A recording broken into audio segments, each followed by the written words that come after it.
Hello and welcome back. In today's lecture, we'll talk about the concept of gift under Transfer of Property Act. Last lecture में जो कि हिबा के ऊपर था, जो कि मुस्लिम लॉ का कॉन्सेप्ट है गिफ्ट का, उसके बारे में हमने बात की थी. आज जो है हम उस कॉन्सेप्ट को जो कि हिबा का है उसको हम कंपेयर करेंगे गिफ्ट के साथ जो कि ट्रांसफ़र ऑफ प्रॉपर्टी एक्ट में दिया हुआ है. ट्रांसफ़र ऑफ प्रॉपर्टी एक्ट के अंडर चैप्टर 7 है जिसमें कि सेक्शन 122 से लेके सेक्शन 129 तक है जो गिफ्ट के बारे में बात करता है. किस ट्रांसफ़र को हम गिफ्ट कहते हैं, उसके किस तरीके से ट्रांसफ़र होगा, क्या उसके प्रोसीजर्स होंगे, ये सब जो है हमारा चैप्टर 7 में अलग अलग प्रोविजंस में या फिर आप जिन्हें सेक्शंस कहते हैं उनके अंडर दिया हुआ है. इससे पहले कि हम ट्रांसफ़र ऑफ प्रॉपर्टी एक्ट में चैप्टर 7 के ऊपर बात करें, हम एक बार जो हमने लास्ट लेक्चर में पढ़ा है हम उसको एक बार देख लेते हैं दोबारा quickly, so that you know the concept of हिबा is fresh in our mind और फिर हम आराम से उसको कंपेयर कर पाएंगे चैप्टर 7 के साथ. तो अगर मैं आपसे बात करूं कि हमने जो लास्ट लेक्चर में पढ़ा था हिबा, जो कि मुस्लिम लॉ के अंडर गिफ्ट का कॉन्सेप्ट है, उसमें हमने दो डेफिनेशंस देखी थी और दोनों डेफिनेशंस थी उसमें कुछ कॉमन पॉइंट्स निकल के आए थे जो कि और वो जितने भी कॉमन पॉइंट्स थे वो बड़े ही असेंशियल कंडीशंस हैं या इम्पॉर्टेंट है या आप कह लीजिए वो फंडामेंटल है कि अगर उनमें से एक भी मिस होगा तो वो जो ट्रांसफ़र है वो हिबा नहीं होगा या फिर वो जो गिफ्ट है उसको हम हिबा नहीं कहेंगे. वो क्या थे? सबसे पहले वॉलंटरी होना चाहिए ट्रांसफ़र. जब एक इंसान किसी दूसरे इंसान को कोई प्रॉपर्टी ट्रांसफ़र करता है तो वो out of his own will और out of her own will करता है. नाउ जो ये वॉलंटरी वर्ड यूज़ किया गया है ये हमने डिस्कस किया था कि दो कॉन्टेक्स्ट में यूज़ किया गया है. एक, पहली बात, जो इंसान ट्रांसफ़र कर रहा है उसको नॉलेज है उस ट्रांसफ़र की, in the sense that he और शी इज़ फुली अवेयर कि उस ट्रांसफ़र के क्या रेप्रिकॉशंस हो सकते हैं. ठीक है. दूसरा, जो उन्होंने ट्रांसफ़र किया है वो अपनी मर्ज़ी से किया है, तो उनका जो कंसेंट है, जो उनकी हामी है, वो बिना किसी इन्फ्लुएंस के, बिना किसी कोर्जन के, बिना किसी मैनिपुलेशन के है.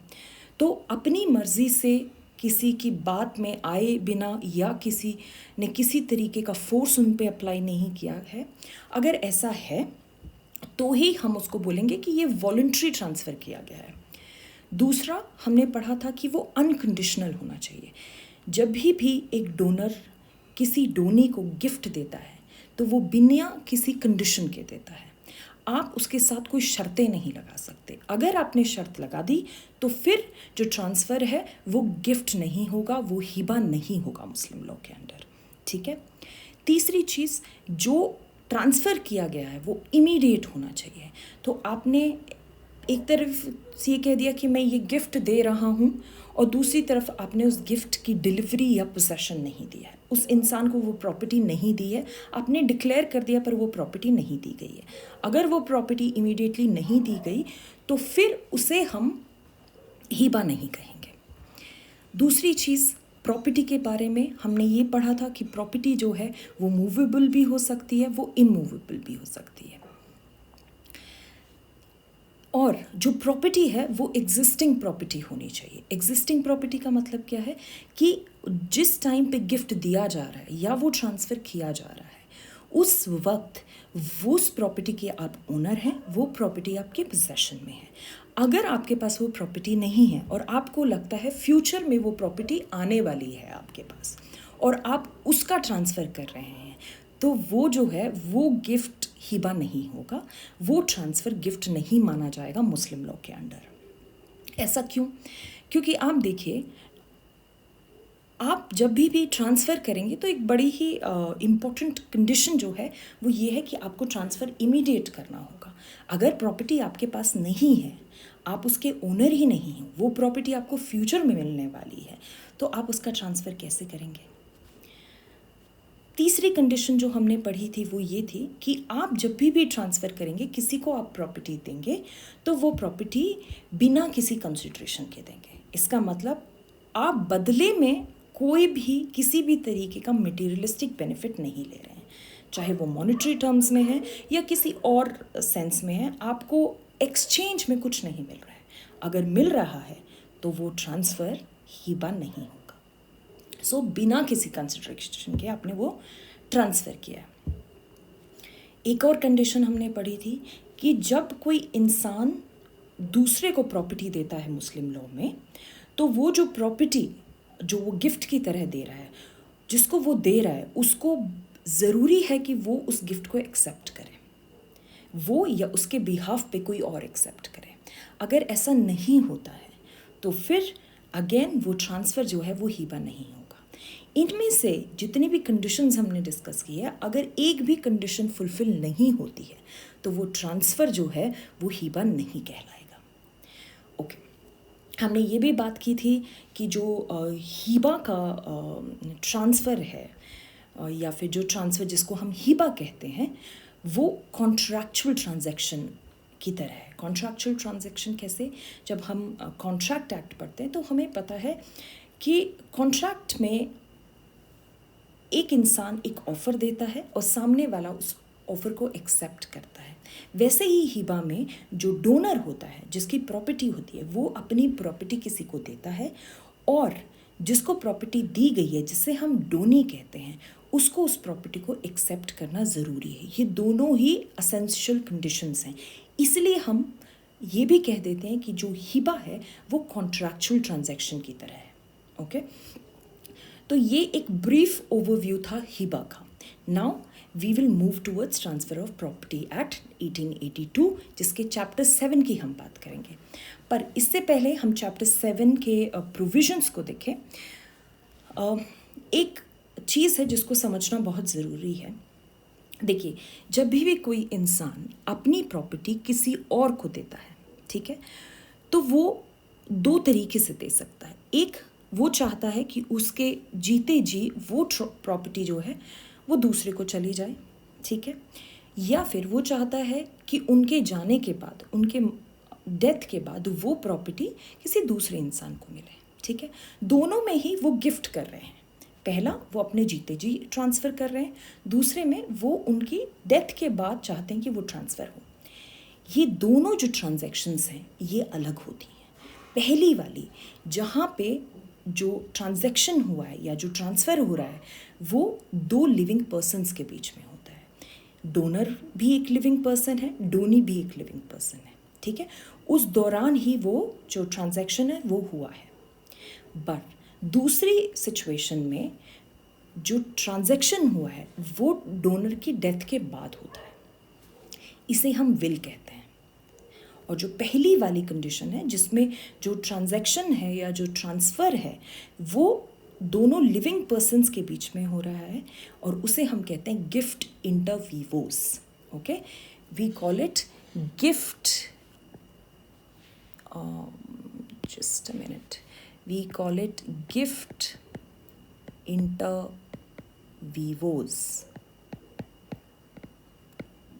Now this is vivos, inter vivos, ये जो टर्म है इसका मतलब क्या होता है? इसका मतलब होता है बिटवीन टू लिविंग पर्सन्स।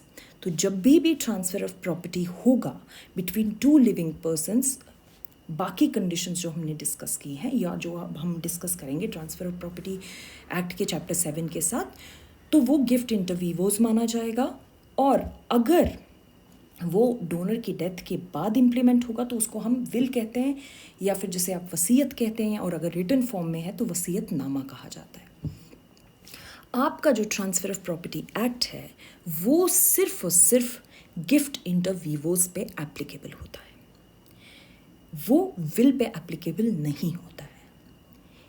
ये चीज़ आप जब सेक्शन 5 पढ़ते हैं ट्रांसफ़र ऑफ प्रॉपर्टी एक्ट का, जहाँ पे डिफ़ाइन किया गया है ट्रांसफ़र ऑफ प्रॉपर्टी का, वहाँ पे क्लियरली लिखा है कि जब ट्रांसफ़र एक लिविंग पर्सन से दूसरे लिविंग पर्सन को होता है उसी को ट्रांसफ़र ऑफ प्रॉपर्टी माना जाता है। तो इसका मतलब ट्रांसफ़र ऑफ प्रॉपर्टी एक्ट के डोमेन के अंदर सिर्फ गिफ्ट इंटर वीवोस आता है। तो जो चैप्टर 7 है ये सिर्फ गिफ्ट इंटर वीवोस पे एप्लीकेबल है। Okay, now let's start with section 122। We will use the same strategy जो हमने लास्ट लेक्चर में यूज़ किया है कि हम कीवर्ड्स पे फोकस करेंगे और फिर हम देखेंगे कि उन कीवर्ड्स का मतलब क्या है। सो अगर आप सेक्शन 122 देखते हैं तो सेक्शन 122 कहता है, गिफ्ट को डिफाइन करता है, ठीक है। तो gift is the transfer, again we use see the word transfer of certain existing movable और इमूवेबल प्रॉपर्टी। तो गिफ्ट कोई भी ट्रांजैक्शन जिसके अंदर आप ट्रांसफ़र कर रहे हैं किसी एग्जिस्टिंग प्रॉपर्टी को। एग्जिस्टिंग प्रॉपर्टी मतलब वो प्रॉपर्टी फ़िलहाल आपके पास है, आप उसके ओनर हो। फ्यूचर प्रॉपर्टी में पे सेक्शन 122 अप्लाई नहीं होता है। हीबा में भी फ्यूचर प्रॉपर्टी पे हीबा के अंडर फ्यूचर प्रॉपर्टी को नहीं काउंट किया जाता है और 122 के अंदर भी फ्यूचर प्रॉपर्टी को काउंट नहीं किया जाता है। सेकेंडली, प्रॉपर्टी मूवेबल भी हो सकती है, इमूवेबल भी हो सकती है, जो हमने हीबा के अंडर भी देखा कि आप दोनों तरीके की प्रॉपर्टी को ट्रांसफ़र कर सकते हैं, मूवेबल भी और इमूवेबल भी, ठीक है। मेड वॉलंटरली, आपने अपनी मर्जी से, you were fully aware of the facts and circumstances, और तब आपने उस प्रॉपर्टी को ट्रांसफ़र किया गया है। So again a common word in हीबा ऑल्सो एंड गिफ्ट ऑल्सो कि आप जो ट्रांसफ़र कर रहे हैं वो वॉलंटरली कर रहे हैं, ठीक है। एंड विदाउट कंसिडरेशन, अगेन आप बदले में कुछ नहीं ले रहे हैं, ठीक है। कोई मॉनेटरी बेनिफिट आप डिराइव नहीं कर रहे हैं। अब देखिए, ज़्यादातर जब हम किसी को गिफ्ट देते हैं तो we give it out of love and affection, out of care, ठीक है। तो ये जो लव अफेक्शन, आप ये भी कह सकते हो कि मैम बदले में लव अफेक्शन केयर भी तो मिल रहा है, इनको हम कंसिडरेशन नहीं मानते हैं। हम कंसिडरेशन सिर्फ उन्हीं चीज़ों को मान रहे हैं जहाँ से आप किसी भी तरीके का मटेरियल बेनिफिट डिराइव करते हैं, ठीक है। सो अगेन सेक्शन 122 के अंदर क्लियरली लिखा गया है कि बिना किसी कंसिडरेशन के अगर आप ट्रांसफ़र कर रहे हैं तो वो ही गिफ्ट के माना जाएगा, ठीक है। तो this word is again important, by one person, ठीक है, जिसको हम डोनर कहते हैं, टू अनदर जिसको हम डोनी कहते हैं। हम डिस्कस कर चुके हैं कि डोनर कौन है, डोनी कौन है। डोनर वो होता है जिसकी प्रॉपर्टी है and he is transferring that property. Donee वो होता है जिसको प्रॉपर्टी मिल रही है। And the condition is and accepted by और on behalf of the donee. Donee ने खुद एक्सेप्ट किया है या डोनी के बिहाफ पे, जैसे फॉर एग्जांपल माइनर है, तो अगर माइनर है तो माइनर के बिहाफ पे उनके जो लीगल गार्डियन हैं उन्होंने उसको एक्सेप्ट किया है, ठीक है। तो अगर आप यहाँ देखेंगे तो क्या क्या कंडीशन निकल के आई। पहली बात, प्रॉपर्टी किसी भी तरीके की हो सकती है, मूवेबल हो सकती है, इमूवेबल हो सकती है। ट्रांसफ़र जो है वो वॉलंटरली होगा, किसी कंसिडरेशन के बिना होगा, डोनर से डोनी को जाएगा और क्या होगा, डोनी को से एक्सेप्ट करना पड़ेगा, ठीक है। अब बात आती है, अब फर्दर जो लिखा है एक्सेप्टेड बाय और on behalf of the Downey. अब ये जो एक्सेप्टेंस है ये कब पूरी होगी, कब माना जाएगा कि एक्सेप्टेंस हो गई। Now such acceptance must be made during the life time of the donor. तो जब तक डोनर जिंदा है आप अपनी जो डोनी है वो एक्सेप्टेंस दे सकते हैं। And while he still capable of giving, तो डोनर ना सिर्फ जिंदा है बट वो केपेबल भी है, he is into that, he has the mental capability to give the consent और टू एक्सेप्ट इट। ये दोनों यहाँ पे क्योंकि एंड वर्ड यूज़ किया गया है, ठीक है। तो दोनों कि वो लिविंग पर्सन भी है, डोनर जिंदा भी है और डोनर केपेबल भी है कॉन्सेंट देने के लिए, ठीक है। If the donor dies before acceptance the gift is void. तो मान लीजिए डोनर ने कहा कि मैं अपनी ये प्रॉपर्टी एक्स को देना चाहता हूँ, एक्स ने अभी तक अपना एक्सेप्टेंस दिया नहीं है और एक्स की डेथ हो जाती है। उस सिचुएशन में जो वो गिफ्ट है, चाहे उसने बाकी कंडीशन फुलफिल कर दी हो, कि प्रॉपर्टी मूवेबल भी थी, इमूवेबल जो भी है, वॉलेंटरली था, बिना किसी कंसिडरेशन का था, डोनर ने अपनी मर्जी से दिया था, बट एक्सेप्टेंस नहीं हो पाया। क्यों? क्योंकि एक्सेप्टेंस से पहले ही डोनी की डेथ हो गई, जिसको प्रॉपर्टी मिलने वाली थी उसकी डेथ हो गई। तो उस सिचुएशन में वो गिफ्ट जो है वो वैलिड नहीं होगा ना। अब आपने ये कंडीशंस पढ़ी, और जो आपने पहले कंडीशंस पढ़ी थी हिबा में, ज़रा आप उसको रिकॉल कीजिए। इसमें अगर आप देखेंगे तो दो चीज़ें मिसिंग हैं। एक, हिबा में क्लियरली लिखा गया था कि अनकंडीशनल ट्रांसफ़र होना चाहिए। वो कंडीशन हमें सेक्शन 122 में कहीं नज़र नहीं आई। इसका मतलब गिफ्ट जो है under transfer of property act can also be conditional. Condition, कुछ कंडीशंस के साथ अगर चाहे तो डोनर प्रॉपर्टी को गिफ्ट कर सकता है। एक डिफरेंस। दूसरा डिफरेंस क्या है, हमने कहीं पे भी इमीडिएट पोजेशन की बात नहीं पढ़ी इसमें, ठीक है, जबकि हिबा का बहुत इंपॉर्टेंट कंडीशन है कि जो पोजेशन देना है वो पोजेशन इमीडिएट होना चाहिए। तो ये दो चीज़ें क्लियरली निकल के आई कि जो गिफ्ट का कॉन्सेप्ट है ट्रांसफ़र ऑफ प्रॉपर्टी एक्ट का, वो बड़ा ही वाइड कॉन्सेप्ट है, बट हिबा जो है वो बड़ा ही स्पेसिफिक कॉन्सेप्ट है। सो दो चीज़ें क्लियर, एक तो कंडीशनल कि यहाँ पे गिफ्ट अगर, क्योंकि वो कंडीशन लिखी नहीं गई तो इसका मतलब कंडीशनल ट्रांसफ़र भी हो सकता है। दूसरा, पोजेशन का नहीं लिखा गया है कि पोजेशन जो है इमीडिएट होना चाहिए। तो ये दो चीज़ें, दो डिफरेंसेस हमें समझ में आए। अब देखते हैं सेक्शन 123 को।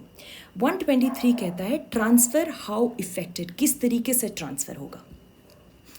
For the purpose of making a gift of immovable property, ठीक है, अगर हम इमूवेबल प्रॉपर्टी का गिफ्ट में दे रहे हैं, किसी को लैंड गिफ्ट में दे रहे हैं, किसी को घर गिफ्ट में दे रहे हैं, तो इसका मतलब 123 सिर्फ इमूवेबल प्रॉपर्टी पे एप्लीकेबल है, ये मूवेबल प्रॉपर्टी पे एप्लीकेबल नहीं है। तो आप किसी को गाड़ी दे रहे हैं तो उस पे 123 एप्लीकेबल नहीं होगा, ठीक है। पहली चीज़, the transfer must be effected by a registered instrument signed by और on behalf of the donor and at least, तो ट्रांसफ़र जो होगा वो एक रजिस्टर्ड डॉक्यूमेंट के थ्रू ही होगा, जो जिसको साइन करेगा डोनर, या डोनर के बिहाफ पे किसी और के पास अथॉरिटी है तो वो उसे साइन करेंगे, ठीक है।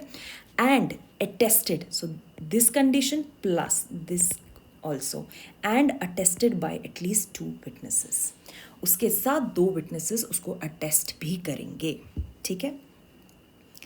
हिबा में कहीं पे ये कंडीशंस नहीं थी, तो इसका मतलब हिबा के अंडर चाहे आप मूवेबल दे रहे हैं या इमूवेबल दे रहे हैं, आपको रजिस्टर्ड इंस्ट्रूमेंट की ज़रूरत नहीं है, ना डोनर की सिग्नेचर की ज़रूरत नहीं है, ठीक है। पर अगर आप ट्रांसफ़र ऑफ प्रॉपर्टी एक्ट की बात करते हैं तो वहाँ पे अगर इमूवेबल प्रॉपर्टी, सिर्फ इमूवेबल प्रॉपर्टी की हम बात करें, तो वहाँ पे आपको उस ट्रांसफ़र को इफ़ेक्ट देने के लिए ज़रूरी है कि आप एक रजिस्टर्ड डॉक्यूमेंट के थ्रू से करेंगे। दूसरी चीज़, जो डोनर है उसको साइन करेगा ऑल्सो, एंड एटलीस्ट 2 विटनेसेस उसको अटेस्ट करेंगे। ये एक और डिफरेंस समझ में आया। हिबा के अंडर जो गिफ्ट है, जो ट्रांसफ़र है, वो ओरल भी हो सकता है और वो रिटन में भी हो सकता है। ज़रूरी नहीं है, आप अगर ओरली देना चाहते हैं आप दे सकते हैं, ठीक है, बट आपको पोजेशन देना पड़ेगा, ठीक है। But transfer of property act के अंडर इमूवेबल प्रॉपर्टी को आप बिना रजिस्टर्ड डॉक्यूमेंट के, बिना सिग्नेचर ऑफ डोनर के, बिना विटनेसेस के अटेस्टेशन के बिना वो ट्रांसफ़र इफेक्ट में नहीं आएगा। Now it also says for the purpose of making a gift of immovable property, the transfer may be effected either by a registered instrument signed as aforesaid or by delivery. तो ऊपर तो immovable property की बात की transfer of property act में, नीचे लिखा गया कि अगर आप मूवेबल प्रॉपर्टी को गिफ्ट में दे रहे हैं तो उस सिचुएशन में जो आप ट्रांसफ़र करेंगे, ठीक है, तो वो जो ट्रांसफ़र है वो आप चाहे आपकी मर्ज़ी है, क्योंकि वर्ड जो यूज़ किया गया है वो है ईदर, ठीक है। चाहे तो आप रजिस्टर्ड इंस्ट्रूमेंट से कर दीजिए या फिर डिलीवरी से कर दीजिए, वो आपकी मर्ज़ी है। बट इमूवेबल में ज़रूरी है कि आप रजिस्टर्ड डॉक्यूमेंट, उसका रजिस्ट्रेशन भी होगा, डोनर उसे साइन भी करेगा और 2 विटनेसेस को उसको अटेस्ट भी करना पड़ेगा। बट मूवेबल में आप चाहे तो रजिस्ट्रेशन करा सकते हैं या फिर आप सिंपली डिलीवरी भी दे सकते हैं, ठीक है। तो ये एक और डिफरेंस हमें समझ में आया कि हिबा जो कि मुस्लिम लॉ के अंडर गिफ्ट का कॉन्सेप्ट है और हमारे ट्रांसफ़र ऑफ प्रॉपर्टी एक्ट के अंडर जो जिस तरीके से गिफ्ट डिफाइन किया है, ये एक और हमें डिफरेंस निकल गया। Okay, now let's look at section 129. When you read section 129, you see that this is an exception section. That means this section is creating exceptions, okay? So when we read it, we realize the language of the section says that saving of Donatia Mortis Causa and Mombden law.